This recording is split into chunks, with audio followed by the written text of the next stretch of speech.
সুপ্রিয় দর্শক, আসসালামু আলাইকুম। দৈনিক শিক্ষা.com এবং দৈনিক আমাদের বার্তার পক্ষ থেকে আপনাদের সকলকে দৈনিক শিক্ষার লাইভে স্বাগত জানাচ্ছি।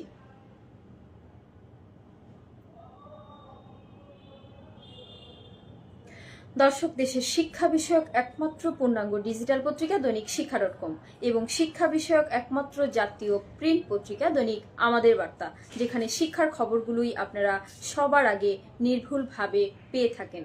দর্শক, দৈনিক শিক্ষা.com এর পক্ষ থেকে আজ আপনাদের জন্য বিশেষ এক সুখবর নিয়ে এই লাইভটিতে যুক্ত হয়েছি। আপনারা যারা লাইভটিতে যুক্ত হয়েছেন অবশ্যই লাইভটি শেয়ার করে দেবেন এবং আপনারা দ্রুত লাইভটিতে জয়েন করবেন। আজকে দর্শক আপনাদেরকে জানাবো এক বিশেষ সুখবর, যে বিষয়টি নিয়ে এর আগে আপনারা এনটিআরসি এর কাছে দাবি জানিয়ে আসছিলেন। আজ সেই বিষয়ে জানাবো আপনাদেরকে দৈনিক শিক্ষা.com এর পক্ষ থেকে আমি সাবিহা সুমি জানাবো সর্বশেষ আপডেট।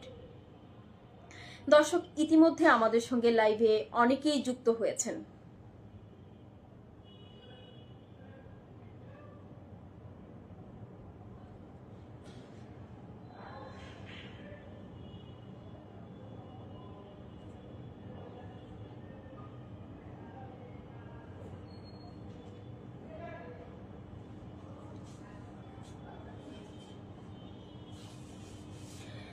দর্শক, আপনারা যে বিষয়গুলো জানতে চান সেই বিষয়গুলো অবশ্যই কমেন্টস করবেন, সেই বিষয়গুলো আপনাদেরকে জানিয়ে দেওয়া হবে। এবং দর্শক, জানিয়ে রাখছি, আজ কিন্তু আপনারা বিশেষ সুখবর পেতে যাচ্ছেন।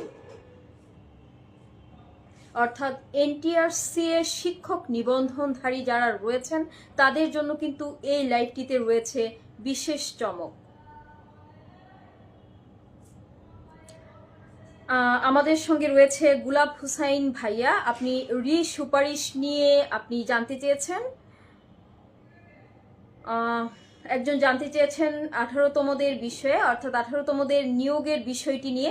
দর্শক, যে বিষয়গুলো জানতে চান বেশি করে কমেন্টস করুন, অবশ্যই সেই বিষয়গুলো নিয়ে আপনাদেরকে এই লাইভটিতে অবশ্যই জানিয়ে দেওয়া হবে। আবুল বাশার ভাইয়া রয়েছেন আমাদের সঙ্গে এবং ফারুক আহমদ মজুমদার ভাইয়া 13তম নিবন্ধনধারীদের বিষয় নিয়ে আপনি জানতে চেয়েছেন। হাবিবুল্লাহ হাবিব ভাইয়া রয়েছেন আমাদের সঙ্গে, আপনি বদলির বিষয়গুলো নিয়ে জানতে চাচ্ছেন।